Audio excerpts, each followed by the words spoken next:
የአሜሪካው ማዕከላዊ ዕዝ በይፋ ባወጣው ድንገተኛ መግለጫ መሰረት የዩናይትድ ስቴትስ ጦር በታሪኩ ለመጀመሪያ ጊዜ ባለ አንድ አቅጣጫ ተወርዋሪ የባህር ላይ ጥቃት ድሮኖችን ወይም ካሚካዚ ድሮንስ በኢራን ወታደራዊ ይዞታዎች ላይ አሰማርቷል። ይህ ጥቃት የተፈጸመው ዝም ብሎ በሜዳ ላይ አይደለም። ጥቃቱ የተፈጸመው የኢራን የባህር ኃይል እምብርት በሆነውና በስትራቴጂካዊው ባንዳር አባስ የባህር ኃይል ጣቢያ ላይ ነው። የአሜሪካ የቦምብ ድሮኖች የኢራንን የባህር ውስጥ ሰርጓጅ መርከቦችና የጦር መርከቦች መጥቷል። ለመሆኑ እነዚህ ድሮኖች ምንድን ናቸው? አሜሪካ በድንገት ይህንን እርምጃ ለመውሰድ ለምን ተገደደች? የኢራን ቴክኖሎጂስ እንዴት አሜሪካ እጅ ገብቶ በራሷ ላይ ዞረባት? ጥቃቱ የተፈጸመው በሌሊት በጨለማ ተገን በማድረግ ነበር። የአሜሪካው ማዕከላዊ ዕዝ እንዳስታወቀው አሜሪካ ኮርሴር የተባሉ በርካታ የባህር ላይ ድሮኖችን በመጠቀም በኢራን ወታደራዊ የአየር መከላከያ ዘዴዎች፣ የባህር ዳርቻ ራዳሮችና ፈጣን የጦር ጀልባዎች ላይ የተቀናጀ ጥቃት ሰንዝራለች። በተለይም 3 የኮርሴር ድሮኖች የኢራንን የባህር ሰርጓጅ መርከብና የመርከብ ጥገና ማዕከልን በቀጥታ በመምታት ከፍተኛ ውድመት አድርሰዋል። ይህ የባንዳር አባስ ወደብ ኢራን ዓለም አቀፍ የንግድ መርከቦችን ለማጥቃት የምትጠቀምበትን አቅም የሚገነባበት ዋነኛ መነሻዋ ነበር። አሜሪካ ይህንን ጣቢያ ማውደሟ የኢራንን የባህር ላይ የማጥቃት አቅም በከፍተኛ ደረጃ አሽመድምዶታል። ነገር ግን ትልቁ ጥያቄ ይህ ጥቃት ለምን አሁን አስፈለገ? የዓለምን የነዳጅ ንግድ የሚያናውጠው የሆርሙዝ ወሽመጥ ምስጢርስ ምንድን ነው? የሆርሙዝ ወሽመጥ በዓለም ላይ ካሉ የንግድ መተላለፊያዎች ሁሉ እጅግ ወሳኝና አደገኛው ቦታ ነው። ለምን ካሉ የዓለማችን 20 በመቶ ድፍድፍ ነዳጅ እና 20 በመቶ የተፈጥሮ ጋዝ የሚጓዘው በዚሁ ጠባብ የውሃ መስመር በኩል ነው። ይህንን መንገድ መዝጋት ማለት የዓለምን ኢኮኖሚ አንገት ማነቅ ማለት ነው። በቅርቡ የወጡ ዓለም አቀፍ ሪፖርቶች እንደሚያሳዩት ኢራን በዚህ ወሽመጥ ላይ የባህር ላይ ፈንጂዎችን መበተን ጀምራለች።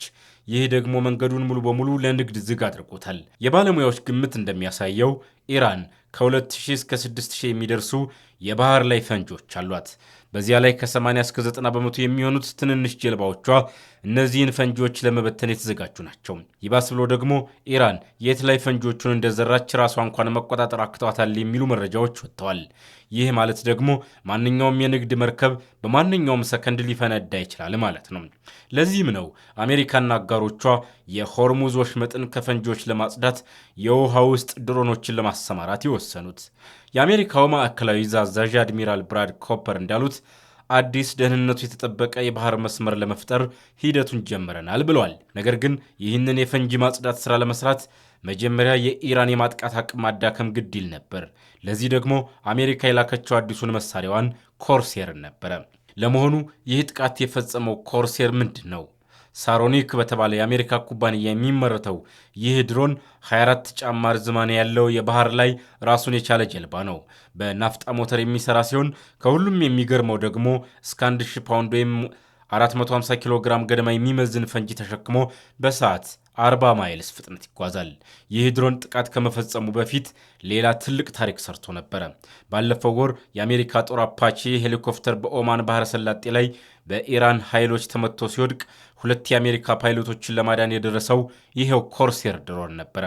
ይህንን ድሮን የሚቆጣጠረው የአሜሪካ ባህር ኃይል ታዋቂው ታስክ ፎርስ 59 የተባለው የድሮንና የኤአይ የፈጠራ ክፍል ነው። ይህ ክፍል አሜሪካ በባህር ላይ ያላትን የሰው አልባ ቴክኖሎጂ የበላይነት እያረጋገጠችበት ይገኛል።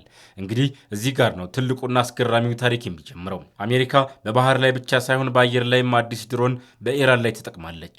ይህ ድሮን ሉካስ ይባላል። ነገር ግን የሚገርመው ይህ የሉካስ ድሮን ዲዛይን የአሜሪካ ሳይንቲስቶች የፈጠሩት አዲስ ዲዛይን አይደለም። ሉካስ የተባለው የአሜሪካ ድሮን ኢራን ሰርታ ለሩሲያ የሰጠቻትንና ዩክሬንን እያወደመችበት ያለችውን ሻሂድ 136 የተባለችውን የካሚካዚ ድሮን ሙሉ በሙሉ ኮፒ በማድረግ የተሰራ ድሮን ነው። አሜሪካ ከጥቂት ዓመታት በፊት የወደቁ የኢራን ሻሂድ ድሮኖችን በመሰብሰብ በፔንታጎን መሐንዲሶች በኩል ሙሉ በሙሉ በራሷ ቴክኖሎጂ መልሳ ሰርተዋለች። ስፔክተር ወርክስ የተባለው የአሜሪካ ኩባንያ ይህንን የኢራን ድሮን ኮፒ በማድረግ የራሱን ሉካስ አዘጋጅቷል። ይህ ለአሜሪካ እጅግ ትልቅ ድል ነው።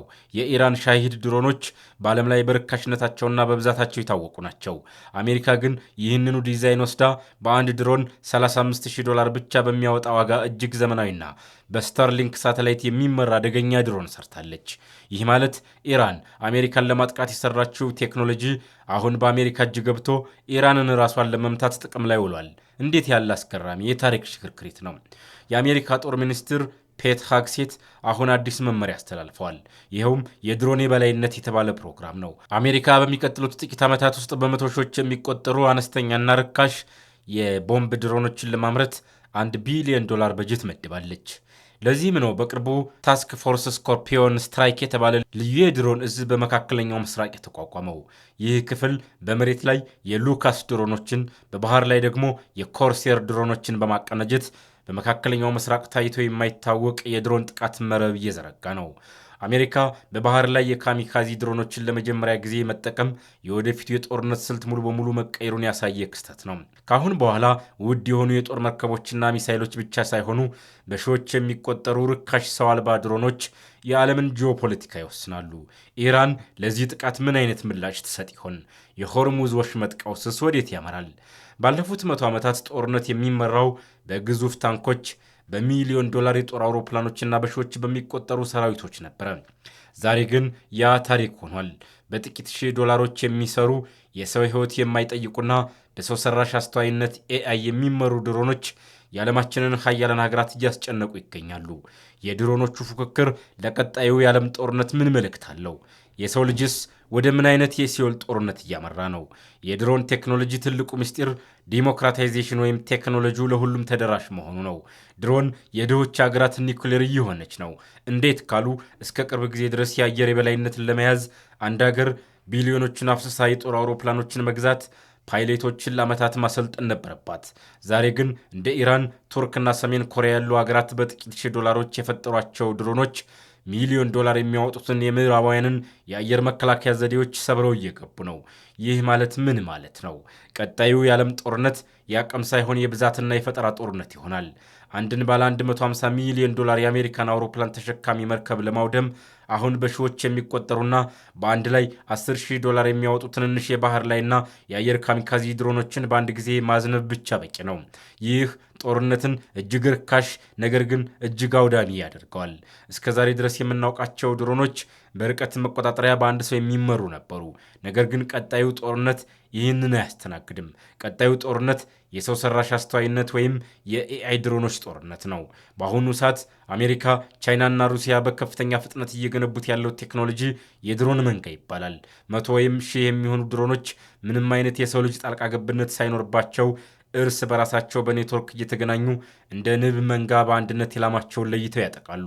ይህ ማለት ጦርነት ከሰው ልጅ ስሜትና ቁጥጥር ውጭ እየሆነ ነው ማለት ነው። በሰከንድ ውስጥ በሚሊዮን የሚቆጠሩ መረጃዎችን የሚያሰላው የኤአይ አልጎሪዝም ጠላት የት እንዳለ ለይቶ የሞት ፍርድ ይፈርማል።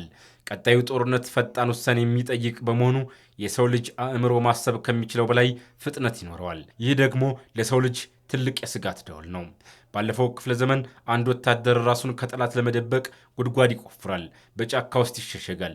ዛሬ ግን በሙቀት መፈለጊያና በሌሊት ማሳያ ካሜራዎች የታጠቁ ድሮኖች የትኛውን ቦታ ብትደበቅ ያገኙሃል። በቀጣዩ ጦርነት ውስጥ ደህንነቱ የተጠበቀ የኋላ ድንበር የሚባል ነገር የለም።